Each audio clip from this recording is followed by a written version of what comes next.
শুনব এবং বিভিন্ন পর্যায়ে যে সমস্ত ভাইরা আছেন, আসসালামু আলাইকুম ওয়া রাহমাতুল্লাহি ওয়া বারাকাতুহু। ওয়ালাইকুম আসসালাম ওয়া রাহমাতুল্লাহি ওয়া বারাকাতুহু। আল্লাহ সুবহানাহু ওয়া তাআলার শুকরিয়া আদায় করছি যে রব্বুল আলামিন একান্ত মেহেরবানি করে আশরাফুল মাখলুকাত হিসেবে আমাদেরকে সৃষ্টি করে এক মহান দায়িত্ব দিয়ে দিয়েছেন। সেই মহান রবের শুকরিয়া আদায় করি, বলেন আলহামদুলিল্লাহ। আলহামদুলিল্লাহ। সাথে সাথে আল্লাহ সুবহানাহু ওয়া তাআলা এই মাখলুকের জন্যই অনন্ত সুখের জান্নাত তৈরি করে রেখেছেন। জান্নাত নিয়ামত সম্পর্কে বর্ণনা করলে একজন মানুষ পাগল পারা হয়ে যায়। ঠিক অনুরূপভাবে শাস্তির জন্য কঠিন পীড়াদায়ক শাস্তি তিনি জাহান্নাম হিসাবে সাজিয়ে রেখেছেন। সুতরাং এই জায়গা থেকে বাঁচার জন্য আল্লাহ সুবহানাহু ওয়া তাআলা আমাদের বাছাই করে নিয়ে আসছেন বলে আমি মনে করি। এই জন্য আল্লাহ শুকরিয়া আদায় করি আলহামদুলিল্লাহ। সাথে সাথে নবী মুহাম্মদুর রাসূলুল্লাহ সাল্লাল্লাহু আলাইহি ওয়াসাল্লামের দরবারে লাখো দরুদ প্রেরণ করছি এই জন্য, যার উপরে অবতীর্ণ আল কোরআন এবং উপস্থাপিত জীবন আদর্শ আল হাদিস গোটা মানব জাতিকে কিয়ামত পর্যন্ত সঠিক পথের সন্ধান দেবে। সাথে সাথে শ্রদ্ধা ভরে স্মরণ করছি সাহাবা আজমাইনদের, যারা আল্লাহ রাব্বুল আলামিনের উপরে ঈমান পোষণের পর নবী মুহাম্মদুর রাসূলুল্লাহ সাল্লাল্লাহু আলাইহি ওয়াসাল্লামের এমন আনুগত্য করেছিলেন যে জীবনের তাজা রক্ত ঢেলে দিত কুণ্ঠিত হননি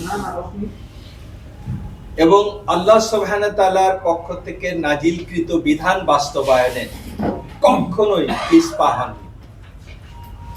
আর শেষ সময় তারা ছড়িয়ে পড়েছেন, যার ঘোড়া যেদিকে ছিল সেই দিকে আল্লাহর দিনের এই কথাগুলোকে পৌঁছে দেওয়ার জন্য সেই দিকে ঘোড়া ছুটিয়েছেন। কোথায় যাবে জানেন না। এই তাদের সেই ছুটানো ঘোড়ারই একটু আলোকবর্তিকা আমাদের পর্যন্ত এসে পৌঁছেছে। আল্লাহ সুবহানাহু ওয়া তাআলা তাদের থেকে শুরু করে আজ অবধি আল্লাহর দিন প্রতিষ্ঠার জন্য যারা এভাবে নিজেদেরকে পেশ করে দিয়েছেন, যারা তাজা রক্ত ঢেলে দিয়ে শাহাদাতের অমীয় পেয়ালা পান করেছেন এবং অনেক পঙ্গু ভাইরা আছেন, তাদের সকলের এই ত্যাগ এবং কুরবানিকে আল্লাহ সুবহানাহু ওয়া তাআলা কবুল করুন। আমিন আমিন। সম্মানিত ভাইরা, আমি একটু ডিফারেন্ট ভাবে কথাগুলো বলবো। রাজনীতি হচ্ছে আমাদের একটা ক্ষুদ্র অংশ, যদিও সমগ্র অংশের মধ্যে একটা পরিব্যাপ্ত। আমার কথাগুলো বোঝা যায় গেল। জি। রাষ্ট্র সামগ্রিকভাবে সবকিছুকে পরিচালনা করে, কিন্তু রাষ্ট্র ইসলামী হল। আল্লাহ নবীর সাথে হাত মিলিয়ে কালেমা পড়েছেন এমন লোক ছিলেন না। আবার তাদের মধ্য থেকেও আল্লাহ মুনাফিক বলে চিহ্নিত করেননি। কে করেছেন? আল্লাহ করেছেন। আল্লাহ করেছেন।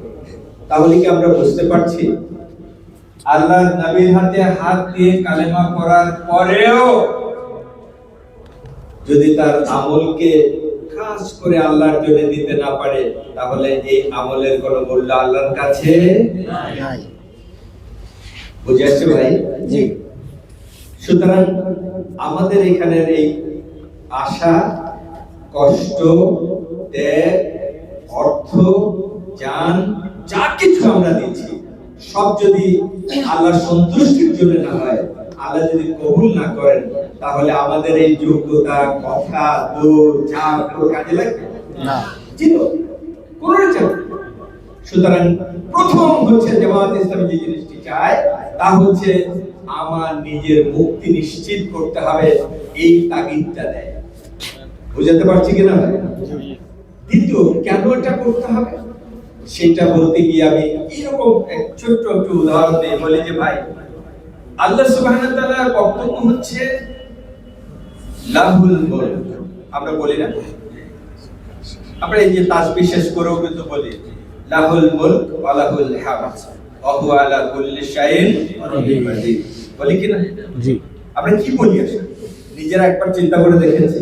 প্রতি ওয়াক্ত সালাতের পরেই তো আমরা সাধারণত তাসবিহ পড়ি, পড়ার পরে দোয়াটা পড়ি না? পড়ি। তো আমরা স্বীকৃতি দিচ্ছি লাহুল মুলক, এই রাজত্ব হচ্ছে আল্লাহ। এই রাজত্ব কার? আল্লাহ। আর প্রশংসা পাওয়ার দাবিদার একমাত্র আল্লাহ, আর কেউ নাই। সুতরাং আপনি কার পিছনে দৌড়াচ্ছেন? কার প্রশংসা নিয়ে ব্যস্ত? কি পাইতে চাচ্ছেন সেখান থেকে? ওর কোনো মূল্য আছে? ভাই, ওইটা করতে গিয়ে আপনি যদি অনেক কিছু পেয়ে যান, পুরো ঢাকার মালিকও আপনাকে বানাই দেওয়া হয়। আল্লাহ সুবহানাহু ওয়া তাআলা বলেছেন, এই দুনিয়ার সকল সম্পদ একটা মাছির ডানার সমতুল্য যদি হতো, তাহলেও আমি ওই যারা কুফরি করে, যারা আমার দিন থেকে দূরে আছে, তাদেরকে আমি একটা দানাও খাওয়াইতাম না। ঠিক আছে? তাহলে কি আমরা বুঝতে পারছি এর মূল্য আল্লাহর কাছে কিছুই না? তাহলে আপনি কিসের পিছনে দৌড়াচ্ছেন? রিজিক দিবেন কে? আল্লাহ। যা আপনার জন্য বরাদ্দ তার চেয়ে বেশি খেতে পারবেন না। আমরা বেনজির সাহেবদের দেখেছি, তাই না? আরো যারা উড়ে এই দেশ থেকে আরেক দেশে চলে গেলেন, তাদেরও সম্পদের পাহাড়ের পর পাহাড়। ঠিক কিনা? ঠিক। বলেন কোন কাজে লাগছে? আর যখন সোজা হয়ে যাবে, তখন কতটুকু নিয়ে যেতে পারবে সাথে? কয়টা দালান নেওয়া যাবে? যাবে? আমরা কি ক্লিয়ার বুঝতে পারছি? এটা হচ্ছে মূল মেসেজ। এই মেসেজটি যদি আমরা বুঝতে না পারি, ধারণ না করি, তাহলে আমাদের চেষ্টা প্রচেষ্টা কোনো কাজে লাগবে না। বুঝাতে পারলাম? সংগ্রামী ভাইরা, আল্লাহ সুবহানাহু ওয়া তাআলার এই লাহুল মুলক, যেটা স্বীকৃতি আমরা প্রদান করি, এই মুলক প্রতিষ্ঠা করার জন্যই আপনাকে আমাকে খলিফা হিসেবে পাঠিয়েছেন। বলেন সুবহানাল্লাহ। সুবহানাল্লাহ। রাজত্ব কার? আল্লাহ। আল্লাহ। আর এই রাজত্বর পরিচালনা করবে কারা? তার প্রতিনিধিরা। এই কথাই আল্লাহ বলেছেন না, জি। যে ইন্নী জাইলুন ফিল আরদে খলিফা। আমি তোমাদেরকে প্রতিনিধি হিসেবে পাঠিয়েছি।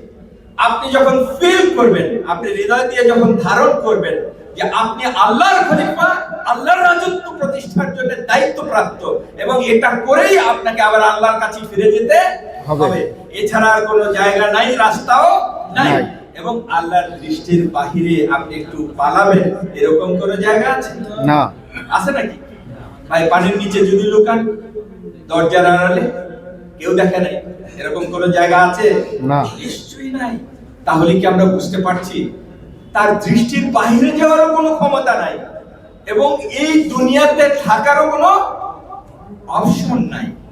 যাইতে যেহেতু তার কাছেই হবে, প্রিপারেশন সারা যদি যাওয়া হয়, এর চেয়ে বোকামি আর পৃথিবীতে কিছু আছে?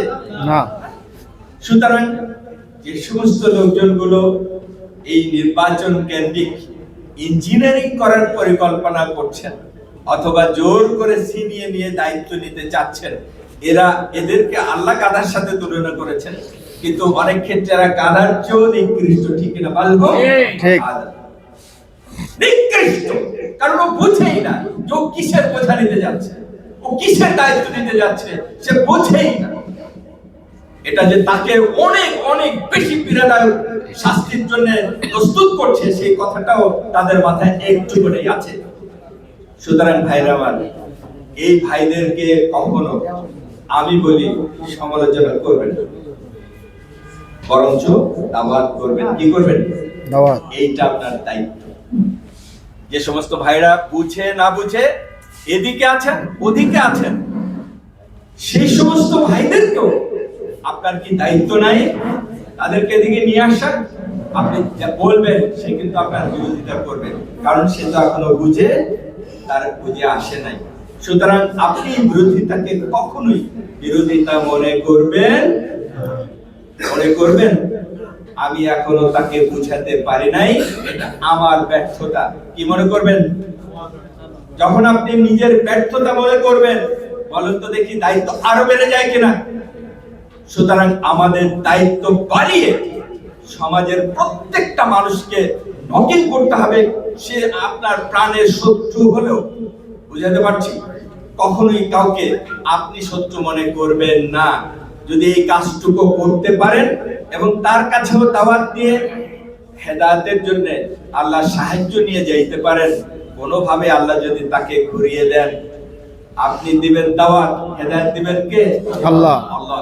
আল্লাহ যদি তাকে হেদায়েতের জন্য কবুল করেন, ওই উন্মুক্ত তরবারি নিয়ে যাওয়া ওমরও সব ফেলে দিয়ে এমন হয়ে গেলেন, নিজের জীবনটাকে মুহূর্তের মধ্যে বিলিয়ে দিত, একটু চিন্তা করেন নাই।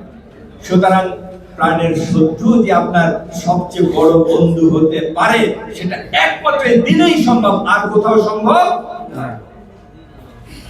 প্রিয় ভাইরা, আমি কিন্তু বেশি কথা বলেছি না। বাস্তবতাটা হলো এইটু প্রথম আপনার দিলে ধারণ করবেন। এরপরে হলো আপনাদের আমাদের করণীয়, প্রথম করণীয় কাজ। বাউফলে যারা নির্বাচন করছে, আচ্ছা বলেন তো দেখি, কোনো না কোনো ভাবে সবাই তো ঘুরে ফিরে বেচাইয়া আমাদের আত্মীয়-স্বজনই তো নাকি? জি। হ্যাঁ, হয়তো ওইভাবে দেখবেন সে আপনার ভাই, এদিক দিয়ে দেখবেন সে আপনার ভাই ছেলে, এই কোনো না কোনো এরকম জড়াই কিন্তু সবাই। তাহলে আপনি কার বিরোধিতা করবেন বা কার সাথে শত্রুতা পোষণ করবেন, করার সুযোগ আছে? আমাদেরকে চিন্তার ক্ষেত্রে এতটা উদার এবং এত বেশি প্রশস্ত হইতে হবে যে ওরা যতটাই বিরোধিতা করবে তত বেশি, যেমন সাগরের মধ্যে সব দিয়ে যখন ঢুকে তারপরে সাগরের পানি কি নষ্ট হয় না। আমাদের সবগুলো নিয়ে আসতে হবে এবং ওদেরকে পর্যায়ক্রমে এই কথাটুকুই বুঝাতে হবে, ভাই জমিন আল্লাহ, আইন চলবে আল্লাহ, আর তা প্রতিষ্ঠার দায়িত্ব তোমাকেও দেওয়া হয়েছে, আমাকেও দেওয়া হয়েছে, ঠিক কিনা? ঠিক। সুতরাং এই কথাটুকু যখন সে বুঝবে, আপনাকে আর কিচ্ছু বলতে হবে না। ও আপনার সাথে দৌড় শুরু করবে, দেখবেন আপনার চেয়ে 2 কদম বেশি যাচ্ছে, ঠিক কিনা ভাই? ঠিক। সুতরাং যোগ্য লোক, সকল পর্যায়ের মানুষ, প্রত্যেককে আমাদের দাওয়াত দেওয়া হচ্ছে আমাদের ঈমানি দায়িত্ব। কি দায়িত্ব? ঈমানি দায়িত্ব। আমরা মূলত এই দায়িত্বই পালন করছি, বুঝাতে পারছি? জি। আমরা কেন এসেছি? এই দায়িত্ব পালনের জন্য। এই ব্যাপারে আমরা সবাই প্রস্তুত তো ইনশাআল্লাহ? ইনশাআল্লাহ। আপনি যখন মনে করলেন, তালিকায় দেখলেন কে মারতে চাইছে, ধরতে চাইছে, ই করতে চাইছে, আপনি যখন একটু হেসে উদারভাবে তাদের কাছে ভিন্নভাবে যাবেন, আপনি কখনোই সংকীর্ণতার আশ্রয় নেবেন না। ভাই কিসের আশ্রয় নেবেন না? কখনোই সংকীর্ণতার আশ্রয় নেবেন না। এটা যদি আপনি উদার হতে পারেন, করতে পারেন, আপনার মর্যাদা বাড়িয়ে দেবেন কে? আল্লাহ। আপনি দেখবেন আপনি উপরে, আপনার মর্যাদা বাড়ছে, কেউ ধরো আপনাকে নিচে নামাতে পারবে না, ইনশাআল্লাহ। ইনশাআল্লাহ। আর চূড়ান্ত ভাবে আল্লাহ সুবহানাহু ওয়া তাআলার কাছে তো আমাদের আসল আপন, ঠিক কিনা? এবং এই কথা বলতে গিয়ে আমার এক দায়িত্বশীল চলে গেছেন, আল্লাহ জান্নাতুল ফেরদাউস নসিব করুন, দোয়া করুন। বলেছিলেন তার চাচাতো ভাইরা আওয়ামী লীগের বড় বড় নেতা ছিল, আওয়ামী লীগের সময় কথা বলছিলেন, অনেকগুলো মামলা হয়েছে তার বিরুদ্ধে। ভাই আসছে, চল তোর একটু করে দেই, মিলাই দেই, ওখান থেকে মামলাগুলো আস্তে আস্তে রিমুভ করে দেবে। তো বলছে যে ভাই, এই যে তুমি মিশাইতে আসছো, মিলাইতে আসছো আমাকে, বলো তো দেখি মামলাগুলো একটাও ঠিক না, সব মিথ্যা না? বলছে হ্যাঁ মিথ্যা। তুমি সাক্ষ্য দিলা তো? হ্যাঁ। এইটা নিয়েই আমার আল্লাহর কাছে যাইতে চাই যে আল্লাহ, শুধু তোমার দিন প্রতিষ্ঠা ছাড়া আর কোনো অপরাধ আমি করিনি, ওরা আমার বিরুদ্ধে এই মামলাগুলো করেছে। আল্লাহু আকবার। ভাই চলে গেছে, বুঝাতে পারছি? জি। তার সার্টিফিকেট নিয়ে গেছেন, ঠিক কিনা? ঠিক। আমি তার অবাক হয়ে গেছি এই কথাটা শুনে। সত্যি আমার মধ্যে কিন্তু একটা ব্যাপক আলোড়ন তৈরি হয়েছে। আল্লাহু আকবার, তার ঈমানের পজিশনটা কি ছিল। সুতরাং আমরা এই উপলব্ধিটি করার চেষ্টা করব। এবারে নির্বাচন সম্পর্কে আলোচনা, যেহেতু 22 তারিখের পর থেকে মূল প্রচারণা শুরু হবে, ইনশাআল্লাহ আমরা তখন ময়দানে প্রচারণা করব। এখন শুধুমাত্র কিছু বিষয়ে মানে আমরা একটু নিজেদের মধ্যে স্মরণ করাই দেওয়ার কাজ করব। 1 নম্বরে হলো আমাদের কাজ কি, প্রতিনিয়ত এই কথাগুলো মানুষের কাছে পৌঁছানো, ঠিক না ভাই? ঠিক। আপনি কখনোই জামাতের দিকে মানুষকে আহ্বান করবেন না। আহ্বান করবেন কিসের দিকে? আল্লাহর দ্বীনের দিকে। কিসের দিকে আহ্বান করবেন ভাই? আল্লাহর দ্বীনের দিকে। আল্লাহর দ্বীনের দিকে। বাংলাদেশ জামাত ইসলামী মূলত এটাই চায়, আর এই দায়িত্ব সে পালন করছে। কারণ আল্লাহর নির্দেশটা হচ্ছে কি, উদউ ইলা সাবিলি রাব্বিকা বিল হিকমা, ঠিক কি না? সুতরাং বিজ্ঞানের যত কিছু আছে এই সব উপকরণ কাজে লাগিয়ে আল্লাহর দিনের দিকে মানুষকে ডাকতে হবে। এটা আল্লাহর নির্দেশ সরাসরি। এটা কি আল্লাহর নির্দেশ? আল্লাহর নির্দেশ ফরজ হয়ে যায় কিনা? ফরজ আইন হয়ে যায়। সুতরাং এই দায়িত্ব যে আমাদের পালন করতে হবে, এই কথা কি আমাদের বুঝতে আর কষ্ট আছে? নাই। এই দায়িত্ব পালনের স্বার্থেই আমরা চেষ্টা করব। শোনা যায় ভাই? জি। হ্যাঁ, আমরা চেষ্টা করব ইনশাআল্লাহ আল্লাহকে স্মরণ রেখে আল্লাহকে স্মরণ রেখে আল্লাহর দিনের দিকে মানুষদেরকে ডাকবো। একটা মানুষকেও যদি আল্লাহ আমার এই আহ্বানে হেদায়েত দান করে ফেলেন, ঠিক না? ঠিক। আল্লাহ নবী আলী করিমুল্লাহ ওয়াজহুকে বলছেন, হে আলী, যদি তোমার আহ্বানে কাউকে আল্লাহ হেদায়েত দান করেন তাহলে তোমার অনেক লাল উষ্টি সমূহের চেয়েও এটা শ্রেষ্ঠ। বুঝতে পারছি? ওই সময় লাল পুষ্টি মানে অনেক বড় ব্যাপার ছিল, মানুষের চাওয়ার একটা বিষয় ছিল। এখন তো অনেক কিছু চায়, তখন এটা কিন্তু প্রাপ্তি চাইতো মানুষ। তো আল্লাহ নবী আলী করিমুল্লাহ ওয়াজহুকে এই কথা বললেন। এই দিয়ে কি মেসেজটা দিলেন? গোটা দুনিয়াবাসীকে, যদি তোমরা আল্লাহর দিনের দিকে মানুষকে আহ্বান করো আর তারা যদি আল্লাহর হেদায়েত প্রাপ্ত হয়ে যায়, এর চেয়ে শ্রেষ্ঠ নিয়ামত কিছু হতে পারে না। তাহলে আমরা এই মানসিকতায় কাজ করব। এরপরে কিছু লোক দেখবেন বলবে, আমি কিছু প্রশ্নের তুলে উত্তর দেওয়ার চেষ্টা করব যেটা হয়তো আপনাদের কাজে লাগতে পারে। কিছু লোক ইতিমধ্যে প্রশ্ন শুরু করেছে, বলে যে ভাই, এই ভোট টোট যে চিন্তা করেন, এইসব গণতন্ত্র ইসলামে আছে নাকি? কি বলে না ভাই? বলে। হ্যাঁ, বলে বলে বলে। তা আমি বললাম যে দেখেন, ইসলামের অনেক কিছু পাশ্চাত্য গ্রহণ করেছে। যেমন ওরা মিথ্যা কি জিনিস খুব কমই বলে, ঠিক কিনা? বোঝেই না। আর এটা কাদের জন্য ছিল? মুসলমানদের শিক্ষা। ধোঁকাবাজি কি জিনিস এটা তারা বোঝেই না। আপনি দেখলে অবাক হবেন যে অথচ এই ধোঁকা দেয়া যাবে না। কিসের শিক্ষা? ইসলামের শিক্ষা। তাহলে কি আমরা বুঝতে পারছি এরকম অনেক ভালো কিছু ওরা গ্রহণ করেছে ইসলাম থেকে। কোত্থেকে গ্রহণ করেছে? ইসলাম থেকে। আর সে কারণে আমরা ইসলামের যে মূল শিক্ষা তার থেকে অনেক দূরে সরে গেছি। সুতরাং এইখানে যে বিষয়টি আসছে তা হলো আল্লাহ রাব্বুল আলামিনের, ভাই যা হোক অসুবিধা নেই, একটু কষ্ট হতে পারে আপনাদের আমার কথা বুঝতে শুনতে, আমি কথার সংক্ষেপ করব। কি বললাম জানি?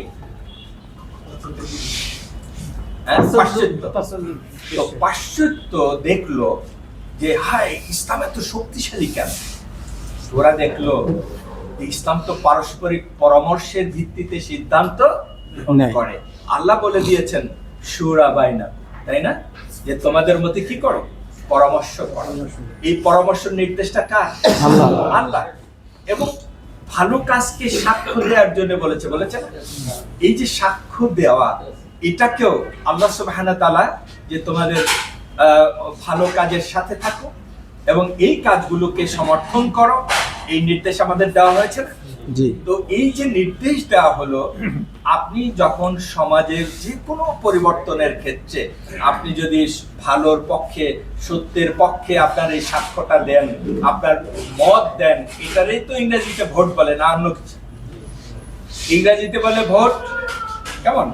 আরবিতে বলে কি? শাহাদা, সাক্ষ্য। আর আমরা বাংলায় বলি কি? অভিমত।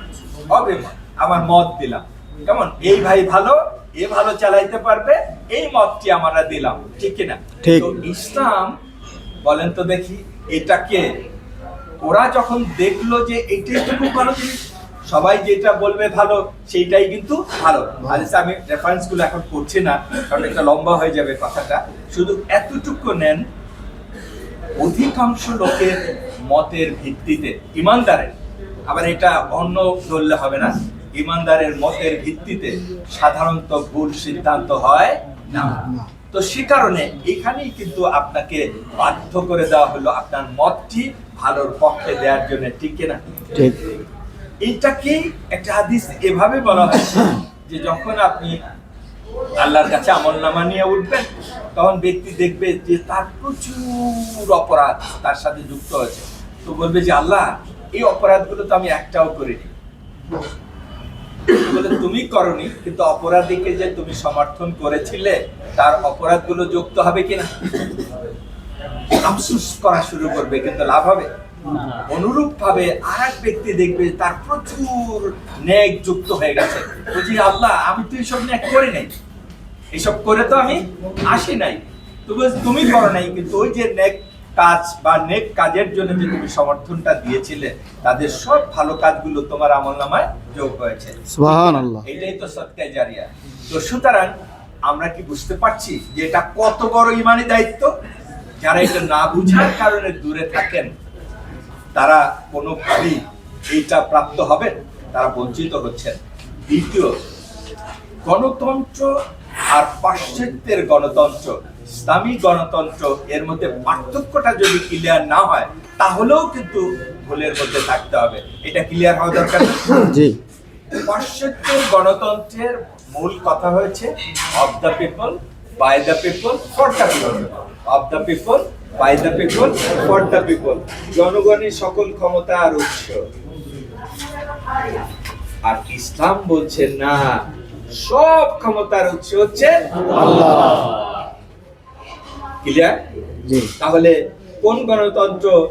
এইটাকেই ওরা ওখানে নিয়ে গেছে। আপনি প্রত্যেকটি জায়গায় দেখবেন ভালোর বিপরীতে একটা জিনিসকে দাঁড় করানো আছে, আছে না? আছে। আছে। তো সুতরাং আমরা না বুঝে অনেক সময় ওইটাকেই চালাই দিই সব জায়গায়, ঠিক কিনা?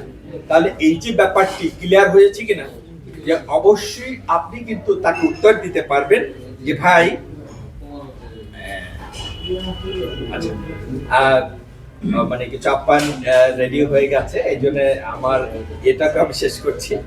যে তাহলে আমরা কি জানলাম যে গণতন্ত্র শুনলেই নাক ছিটকানো যাবে না। ইসলামী গণতন্ত্র, বাংলাদেশ জামাত ইসলামী যেটাকে স্পষ্ট করে বলে দিয়েছেন, সকল সার্বভৌম ক্ষমতার মালিককে আল্লাহ। মানুষ হচ্ছে তার প্রতিনিধি মাত্র। মানুষ কি? খলিফা, রাইট? তাহলে এই কথাটি ক্লিয়ার হয়েছে। এটা দিয়ে আর কেউ তো কাবু করতে পারবে না, পারবে? পারবে না ইনশাআল্লাহ। ইনশাআল্লাহ এর পরের অংশটাই হচ্ছে আগামী নির্বাচনের ব্যাপারে। ইনশাআল্লাহ নেক্সট যখন কথা হবে, আরো অনেক বিষয়কে আমরা যুক্ত করে নেব। এখন থেকে আমাদের প্রতিদিনের কাজ, একটু কাজটা বুঝে নেওয়া দরকার না? জি। প্রতিদিনের কাজ নিশ্চয়ই আপনারা করছেন। যত লোক আমাদের কানেক্টিং, তাদের প্রথমত চেষ্টা করা তালিকা করতে, দ্বিতীয় তাদেরকে কানেক্ট করতে। কারণ সে হতে পারে অন্যদিকে হাঁটছে, তাই না? অন্যদিকে হাঁটছে। তো এইখানে খুব স্পষ্ট বক্তব্য, যে কথাটি আপনাদের কাছেও ক্লিয়ার থাকা দরকার, সেটা হচ্ছে তাগুদের পথে কোনো কাজ করার সুযোগ কি আছে? সকল নবীদের একটাই আহ্বান ছিল, ইয়া কওমি ইবুদুল্লাহ ওয়াজতানিবুত তাগুত। ঠিক কিনা ভাই? ঠিক। তোমরা আল্লাহর গোলামিকে গ্রহণ করো, তাগুতকে অস্বীকার করো। ইসলামের বাহিরে সকল মত পথ তাগুত। এ ব্যাপারে কোনো সন্দেহ আছে? না। আল্লাহ সুবহানাহু ওয়া তাআলা বললেন যে এই যে আমাদেরকে মেসেজটা, নবীদের মেসেজটা দিয়ে দিলেন, যে কি বলে তারা ডাকছেন। বলেন আজকের আমাদের রাষ্ট্রটা তাগুত দ্বারা পরিচালিত না, মানুষের মন গড়া মতবাদ দিয়ে পরিচালিত, ঠিক কিনা? ঠিক। আমরা ঈমানের দাবি করছি, আর ওইটাকেও মেনে নিয়ে যদি চলি, তাহলে কি ঈমানের দাবিটা যথার্থ হবে ভাই? নিশ্চয়ই না, নিশ্চয়ই না। সুতরাং এইটাকে পরিবর্তন করে আল্লাহর বিধানকে প্রতিষ্ঠিত করা খলিফার 1 নাম্বার দায়িত্ব। ক্লিয়ার? বুঝতে পেরেছি কিনা? সুতরাং এই পরিবর্তনটি করার জন্য আমাদের জান মাল সবকিছু দিয়ে ঝাঁপাই পড়তে হবে। কি করতে হবে? ঝাঁপাই পড়তে হবে। সুতরাং এইখানে এই কথাটি খুব ক্লিয়ার থাকা দরকার যে জমিন যেহেতু আল্লাহর, আইন চলবে আল্লাহর। আর আল্লাহর গোলাম হিসাবে আমার দায়িত্ব হচ্ছে তা প্রতিষ্ঠা করা। এই দায়িত্ব দিয়ে আল্লাহ আমাকে পাঠিয়েছেন। সুতরাং আমাকে যে কোনো মূল্যে হোক এটার চেষ্টা করেই আল্লাহর কাছে যেতে হবে। যদি আল্লাহ আগেই আমাকে পুরস্কৃত করে দেন আলহামদুলিল্লাহ। যেমন শহীদদের ব্যাপারে বলা হয়েছে ভাই, যখন শাহাদাতের ঠিক পূর্ব মুহূর্ত হয়ে যায়, সবাই চাইলেই কি হইতে পারে? না। হ্যাঁ, খালেদ বিন ওলীদ তো শুধু শহীদ হওয়ার জন্য ঝাঁপায় পড়েছিল, আর ইসলামের বিজয়ের পর বিজয় আসতেছিল, ঠিক কিনা? ঠিক। শেষে বিছনায় কাপটায় এসে মৃত্যুবরণ করেছে না? করেছেন। কিন্তু আল্লাহ সুবহানাহু ওয়া তাআলা যাকে চেয়েছেন দিয়েছেন। এই শহীদদের একটা সবচেয়ে মজার বিষয় কি জানেন? যখন তার শাহাদাতের মুহূর্ত নিকটবর্তী হয়ে যায়, তখন সে জান্নাতের পুরো চিত্র এবং গান সে পাইতে থাকে, বলেন সুবহানাল্লাহ। পুরীরা ডাকতে থাকে তাকে, সব নাজ নিয়ামত তার চোখের সামনে আসতে থাকে এবং সেগুলো দেখতে দেখতে আল্লাহর কাছে চলে যায়, বলেন সুবহানাল্লাহ। ওরে কাটছে, কোপাচ্ছে, গুলি করছে, কি করছে কিচ্ছুই টের পায় না। বুঝতে পারছেন কিনা? এত মর্যাদার একজন পাগল, ও তো মনে করে যে শালা মাইরা বালাইছি।